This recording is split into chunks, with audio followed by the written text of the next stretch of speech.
tonight we're going to run for 1 hour, or just short of 1 hour. I'm going to start off giving a recap of those grazing principles, looking at kind of target heights, why we talk about rest periods, how to kind of develop a rotational system, and kind of why we do the things that we do to try and optimize performance. Following that, we're going to have Poppy Frater talking about grazing ewes for productive flocks. I'm going to take things off then, just starting off with the kind of grazing principles to think about when we're thinking about grassland management in sheep. So we think about land performance, and we consider that, you know, if we've got our minerals right, we've got our kind of, you know, our veterinary, we've got our worm control correct, and we know that generally under pasture conditions, we've got good levels of protein. It really is that energy that's driving land performance. So that digestibility of that food is really driving land performance and also driving ewe milking ability, which ultimately feeds the lamb. So we're thinking about, well, how do we get more palatable, higher energy feeds? The first thing we'll often think about is the sward composition. So, you know, what types of grasses have we got? Have we got more palatable, more, you know, modern varieties of grass? Have we got clover? And I really do think that clover, particularly going forward with fertilizer prices and things like that, clover really is the kind of powerhouse of a sheep system if we're looking at performance off pasture, you know, to get that free nitrogen, that free growth, and a high protein, highly digestible feed. And the next kind of thing we might think about as well is how we could incorporate herbs such as chicory or plantain, to again just really step up that bit of digestibility and higher protein content in that swards.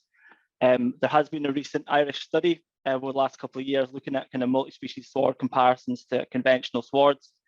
And on one of them, a 6-species multi-species sward, including high levels of clover and chicory and plantain, achieved lamb weaning weights of 2.5 kilograms over that of just grass and clover. So there is opportunity there to push things even further, but they do take a bit more management, those type of swards. But even just stepping up from a 10% kind of typical low clover level up to 30% clover level is really something we should all be thinking about getting to really just promote land performance there. And also have a sward that maintains quality quite well through the summer as well as clover does.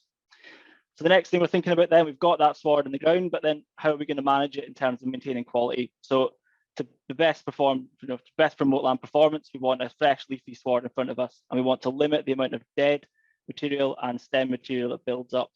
And those are two factors we're going to talk about a bit later on. So how do we manage them? But the next factor after that is it's not just the sward that's in the field, it's also what the animal chooses to eat. So an animal's ability to be selective. And unlike when you feed out of a bag and an animal generally eats 100% of that feed, we do know under pasture situations, you know, utilization of waste is about 50% in set stocking, improving thereon for utilization for under rotational systems. But within that waste, you're allowing animals to be selective in terms of what they eat, and inherently they'll pick out the better quality feeds and do better that way. So ultimately, we're thinking about a grazing system. It's kind of a balance between the current stock performance, you know, in the next week or two, but also managing that pasture quality going forward into the year, and also how well we utilize that, because that'll have a huge impact on our output a hectare and our profit potential, basically.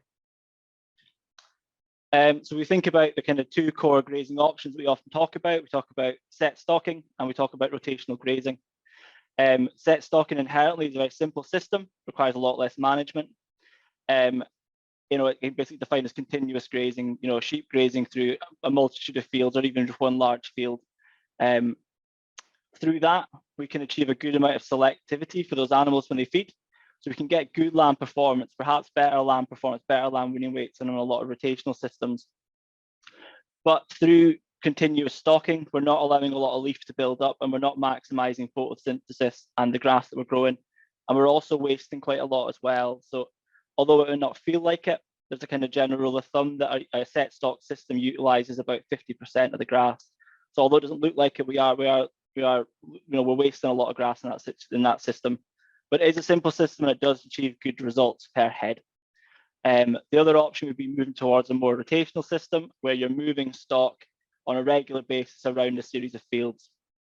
And what we can do then is apply a rest period for that grass, where we can promote more leaf growth, promote more yield, but also promote the amount of utilization as well that we're achieving from that.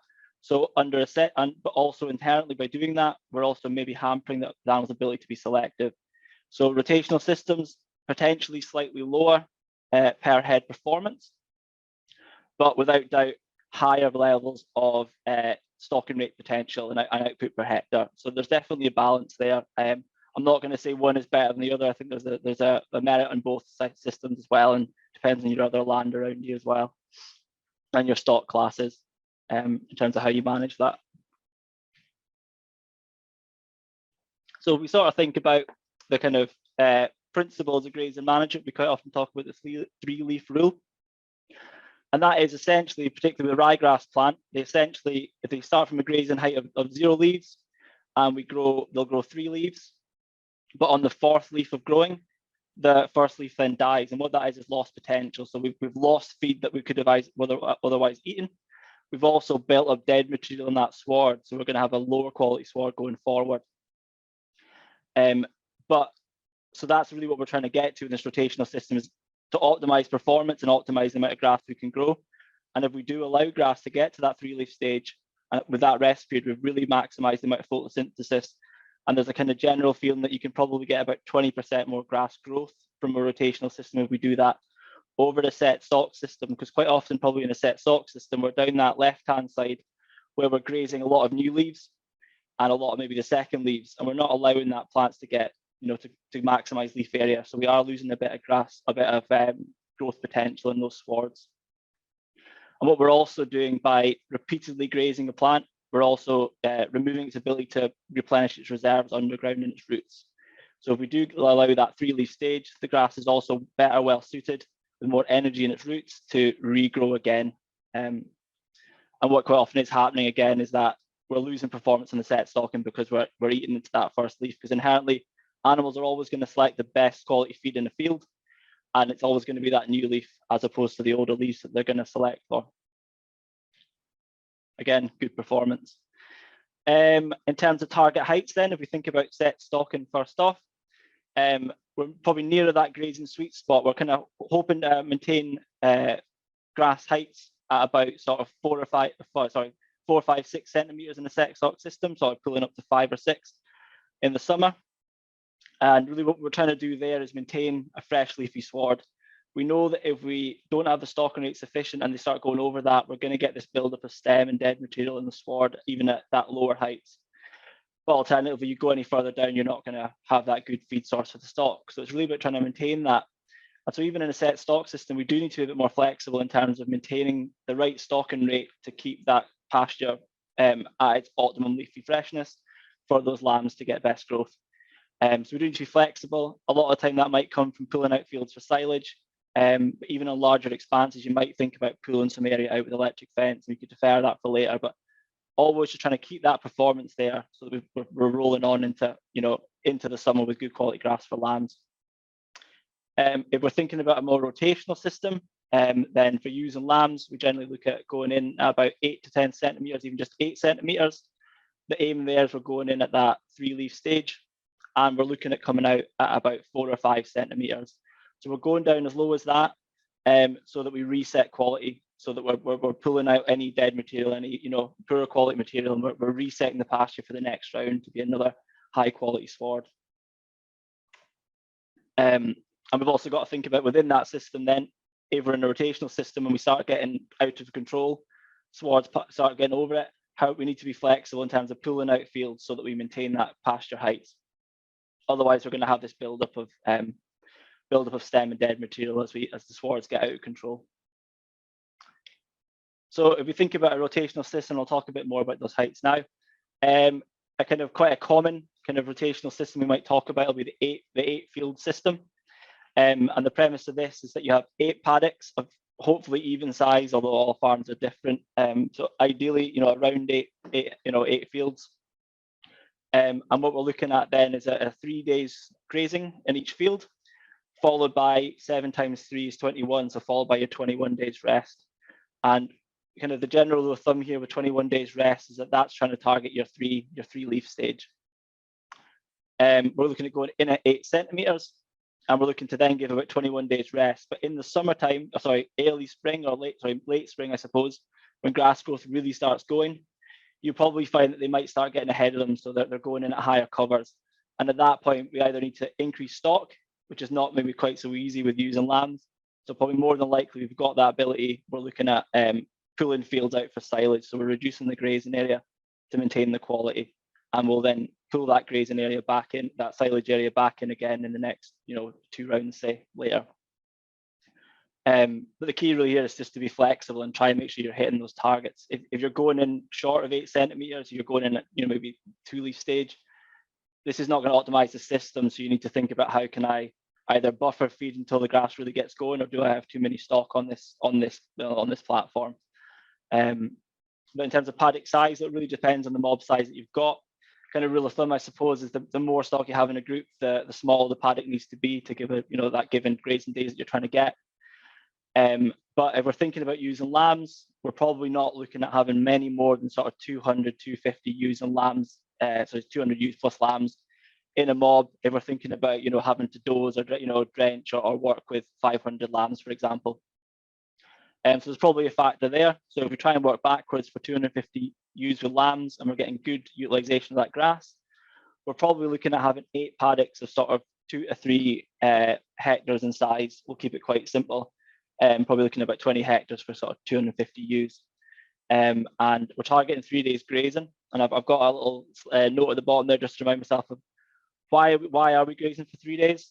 If we're talking about grazing quicker, the quicker you graze, the less days you graze for, and you graze it out properly, the better utilization. So you could actually pull your utilization rate from 65% on a 3-day rotation, 3-day grazed rotation, to even 85%, wasting almost nothing.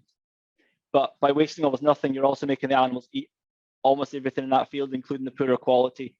And for lambs, that will impact performance. And there's also a kind of a stress factor as well for lambs grazing down, or being moved every single day. There's a lot of animals moving every single day, higher stress. So I think it's a compromise really here, in that we don't want to go as far as that.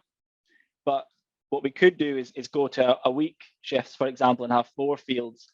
But what we're going to do then is we're going to end up subsequently grazing regrowths. So if we think about, early spring when grass is growing really well, and it might be putting up a leaf every 4 or 5 days, then if we do that, they're going to graze that leaf rather than older leaves. We're going to have a situation where we're hampering grass growth. We're going to hamper our ability to clear out that older sward. So really, to try and find a kind of happy middle ground, I suppose.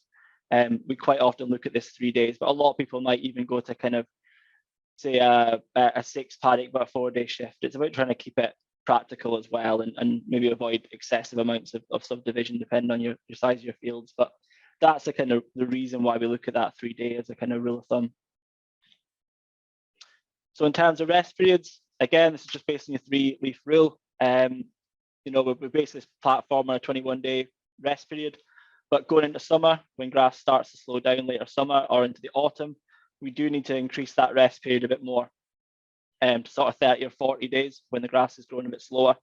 But quite often at that point, we've maybe weaned lambs as well, so we're in a position to slightly readjust our system, I suppose, and maybe have bigger groups of ewes moving in a longer rotation.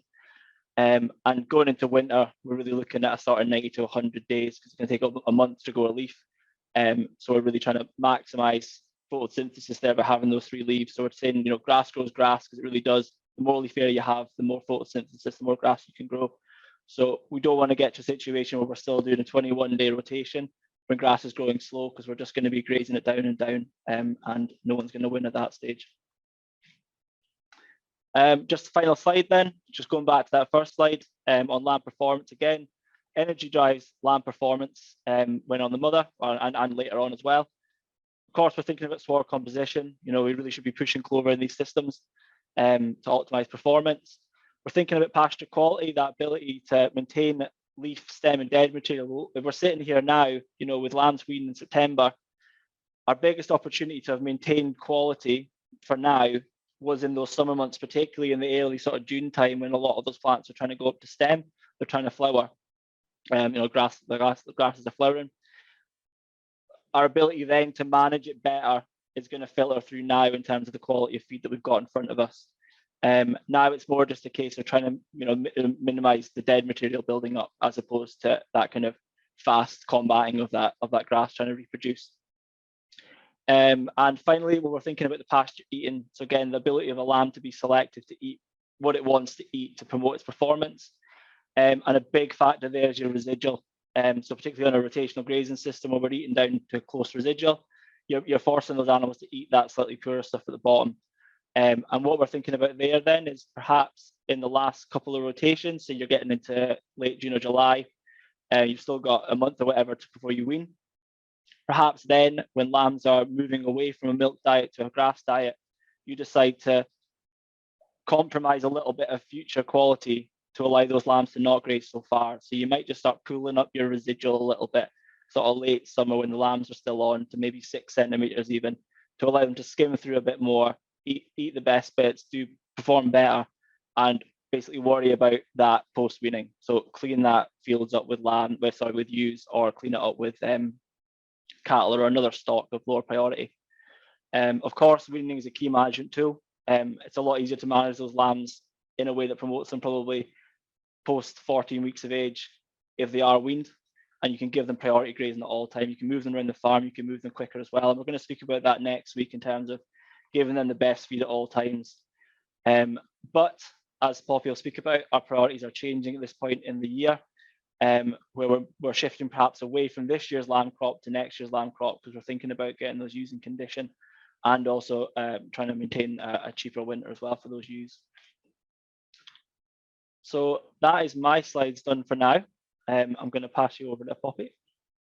Great, thanks for that.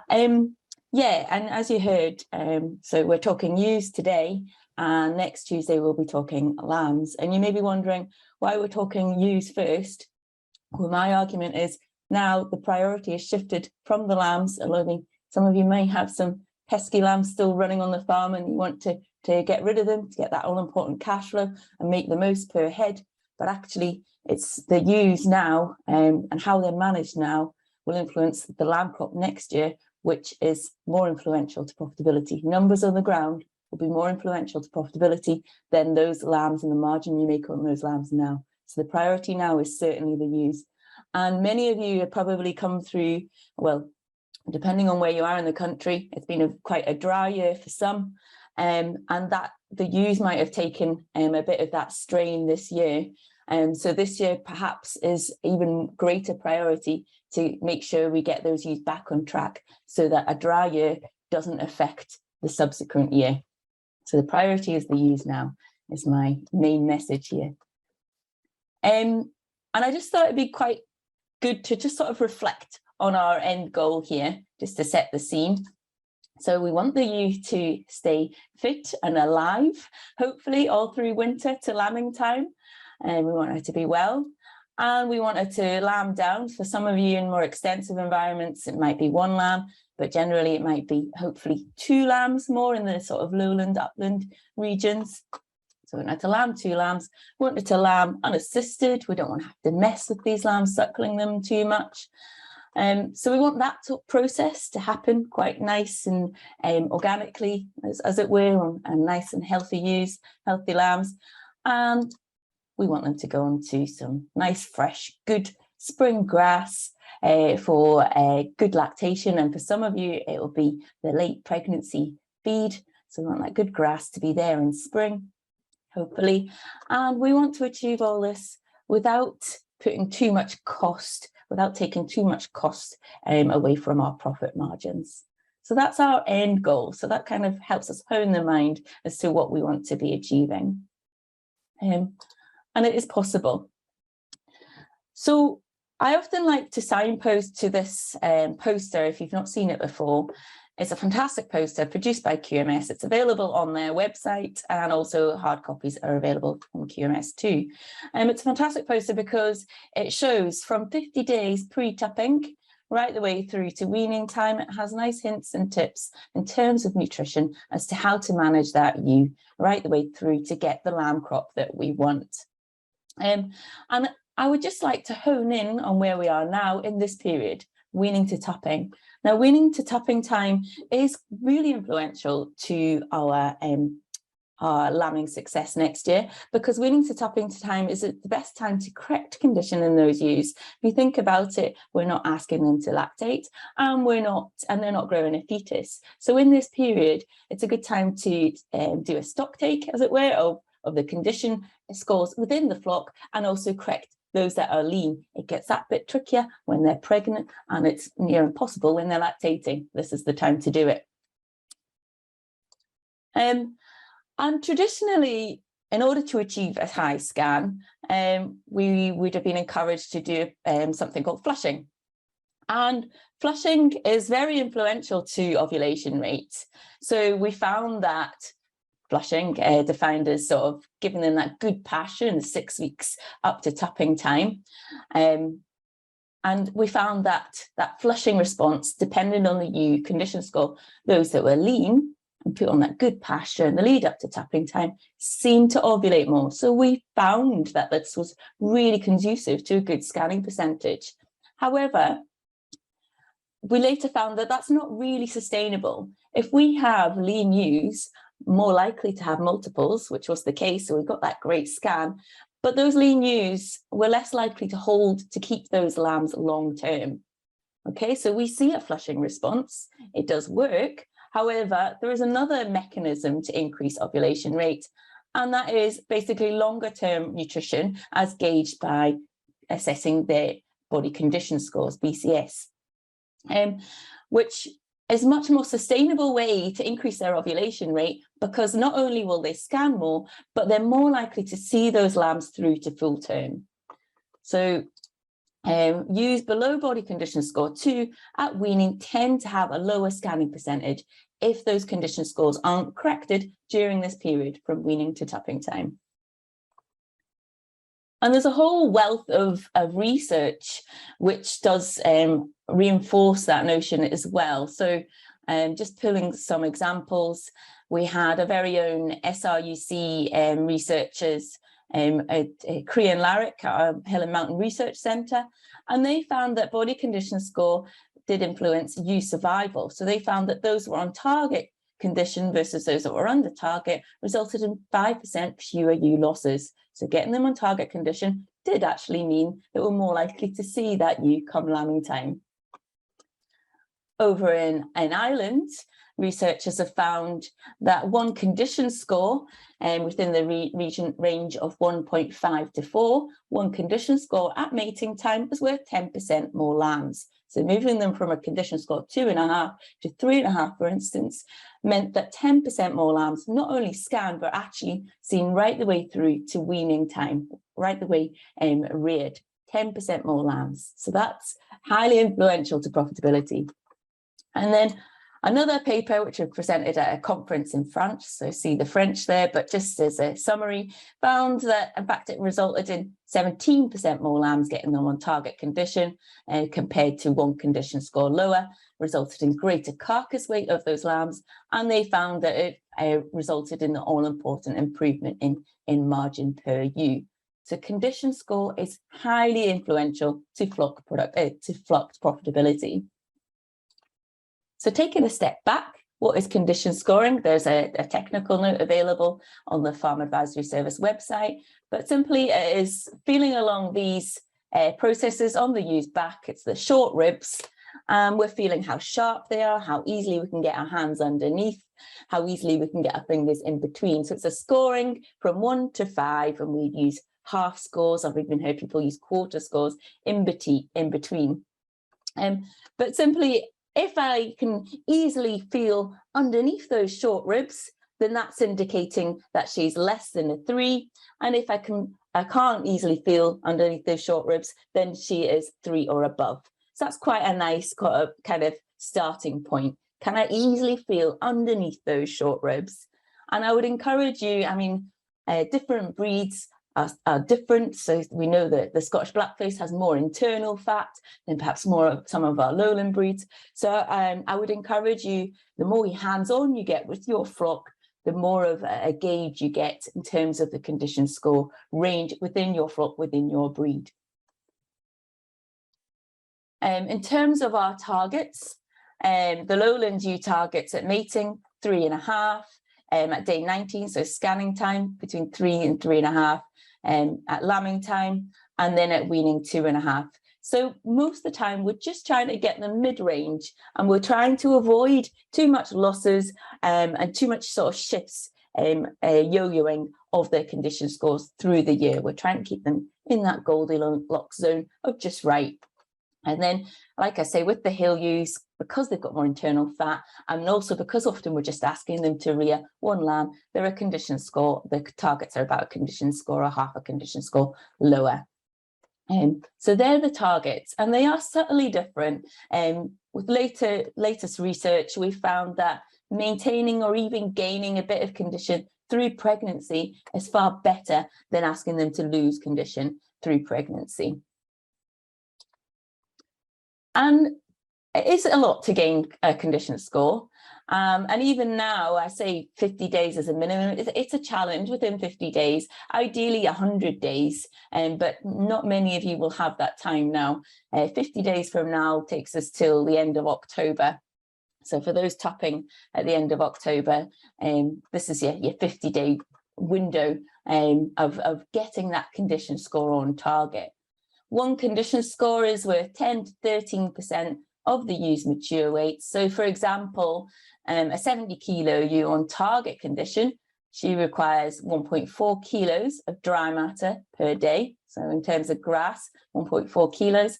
However, if that ewe is needed to gain a condition score within 50 days, she would need to eat 60% more. It's really challenging to get that amount of feed into her. And that is where, if you're really, if you do have lean ewes at 2.5, and you really do need to get that condition on them, that's where we need to make sure this best forage is prioritized for them. Because like I say, it's so influential to their profitability, so they should have the best forage. And even it might be a time for considering some supplementary feeding, because it will have that impact on next year's lamb crop. So having a gauge of condition score now and doing what you can, and yes, the window is tight now, but anything you can do to gain condition on those that are under 3, under the target, or 3.5, getting that condition back on them now will lead to dividends, pay dividends for next year. So it is a priority. Let's not make sure that the conditions this year influence next year's lamb crop.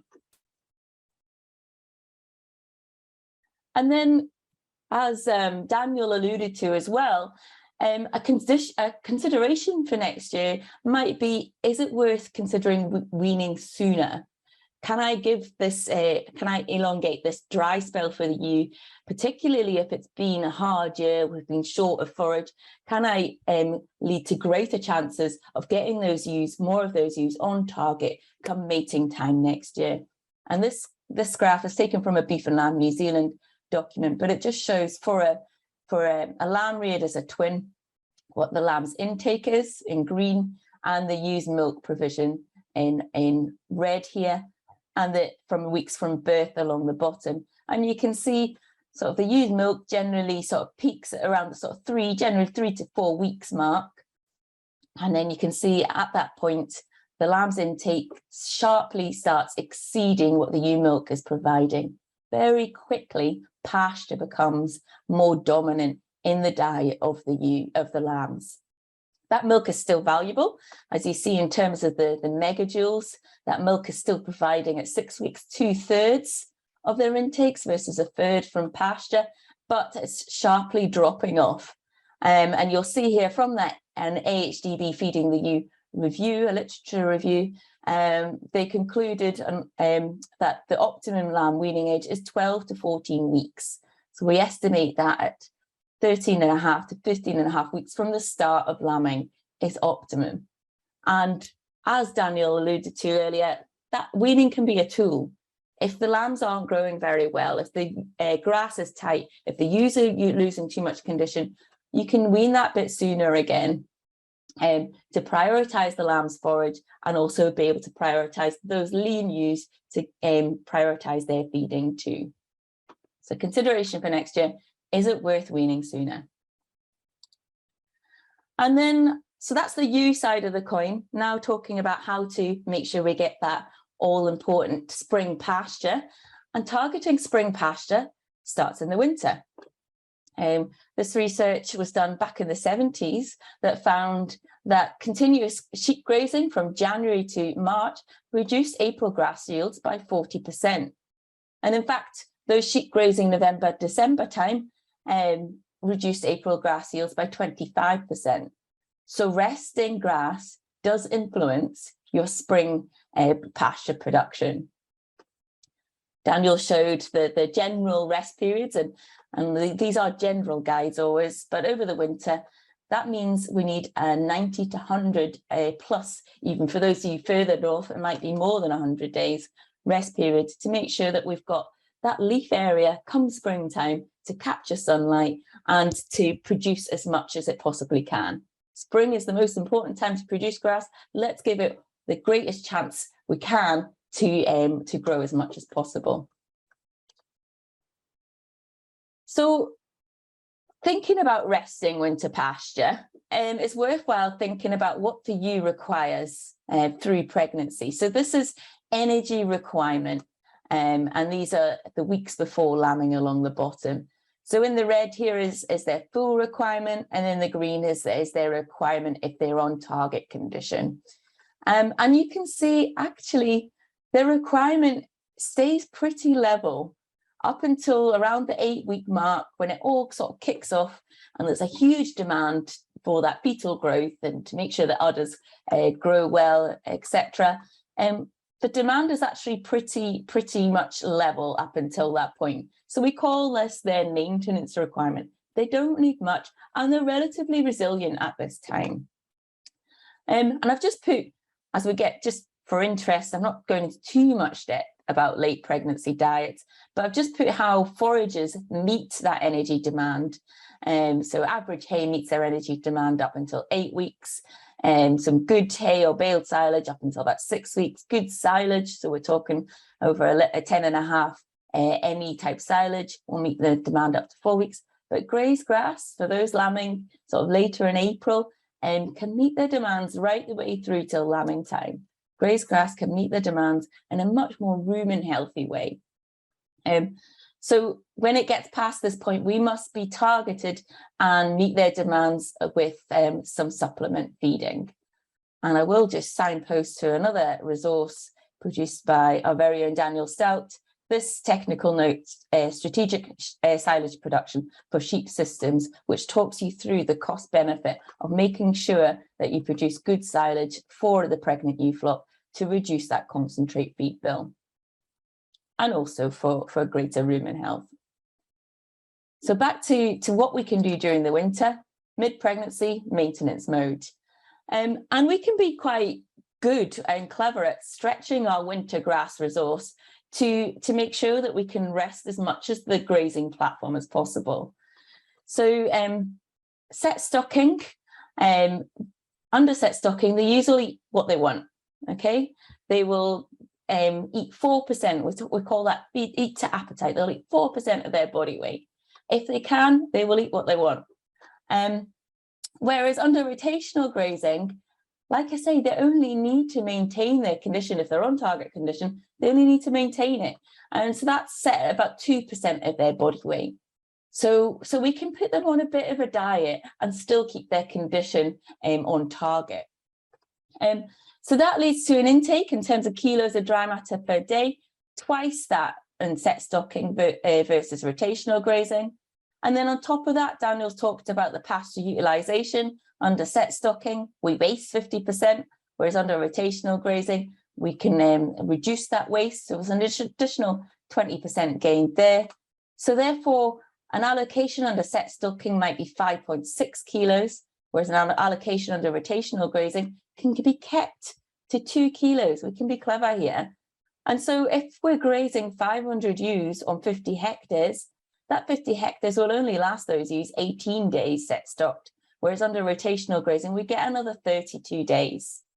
So rotational grazing and the knowledge that they only require maintenance, we can stretch that feed resource and rest more of the platform elsewhere. And this is actually how I got into rotational grazing with this idea called all-grass wintering. And the idea was, can I graze the pregnant ewe flock on grass alone with rotational grazing from about 3 weeks post-tupping until about 3 weeks pre-lambing? And so you can see an example of some of the sheep here. And this farmer was moving them every day. Some of them moved them every 4 days, but managed to eke out the grass supplies to make sure that they were maintained just on grass alone. So it was quite a cheap way to winter the grazing ewe flock. For those of us, this was done, I would say, in England. So those that are further north, we might just do a bit of this at the start of the winter, just to eke out that grass supply. And then we might move on to another method of wintering. And I will say the first fields grazed under this all grass wintering would be the lambing paddocks or the turnout paddocks. So these would be rested still for that 90 to 100 days. And then you'd have that nice sort of wedge going into the spring of grass fields at different heights. So it was a fantastic way of wintering the flock and improving quality, as you will see. So this was a note produced by AHDB, which is available online on that method of wintering the ewes. And like I say, it did lead to improvements in quality. So this was a farm in Lanarkshire, Andrew Bailey, and you can see how tight the ewes were grazed. You can see here what sort of covers they were going into. Same farm, same fields the following spring. You can see that quality of grass come spring had improved. And just thinking about residuals at this time of the year. So this graph is taken from the Forage First sheep systems. And in it, you can see sort of the shaded region here is the sort of residual range that we would like through the year. In the blue, we've got the animal considerations, and in the green, we've got the grass considerations. So what the implications are of grazing too tight. But if I just zoom to where we are now, we can actually, 40 days after the top introduction to the ewes, we can start grazing the grass quite nice and tight, even to sort of 3 centimetre mark, because by doing that, we're cleaning out the base of the sward, and that will result in better grass quality come spring. So grazing to 3 centimetres in December and maybe, and into January, but no later, will lead to better quality come next spring. As we get into later in the winter, we want to increase that residual so that we don't take too much of that leaf area off, resulting in less area for sunlight capture. But this time of the year, well, as we come into winter, grazing tight can help reset the quality of the sward. And like I say, so all grass wintering or elements of rotational grazing, I guess, can see you through part of the winter.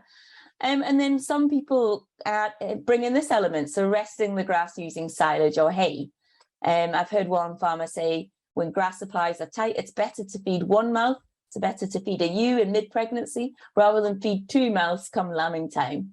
So if we can use silage or hay feeding in sort of February time, we can take the ewes off the main grazing platform, might put them on a sacrifice area or an area that can withstand the impact of the ewes. It's a good way to sort of spread fertility around the farm as well. So if we can sort of reduce the grazing on the main grazing platform by using silage or hay when they're in maintenance mode, we can then make sure we've got that grass come spring. And then, of course, some of you might be considering, I mean, too late, but for future years, or some of you might have now, is these sort of forage crops, which again are great ways to take hectares out of the platform in the spring and summer months, where perhaps normally, maybe not this year, but the hope is normally grass is in surplus of demand, so you could afford to lose a few acres during the summer months while you sow these crops, and then they produce nice bulky crops where you can stock the ewes quite tightly come the winter months. And that's another great way of resting your pasture, your main pasture land. With all these plans, I mean, plan A is always to try and winter them as healthy as possible, but as cost effectively as possible. So that should be your plan A to ensure you stay in business. But you should always have contingency plans up your sleeve to be able to react, because as we know, the weather is so unpredictable.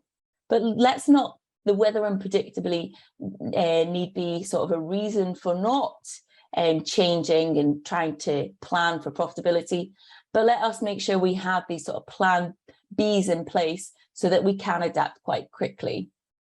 So consider the wetter fields, the fields most prone to poaching. Is it worth grazing those opportunistically, perhaps early on in the season, but making sure that when the wet weather does come, that we try and some of you will say this is the whole farm, but anyways, if those of you that have sort of wetter fields, wetter areas, we can try and reduce the damage on those soils during the high rainfall times.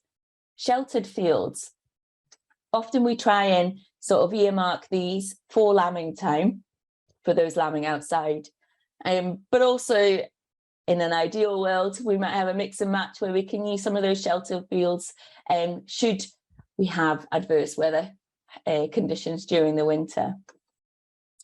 It's worthwhile considering your fields closest to home. If there's a heavy snowstorm forecast, considering the stock, bringing the stock closer to home so that you don't, so you can easier feed them, or perhaps you've got fields that are easier accessed. Having at least 3 weeks of additional what I call storm feed in stock.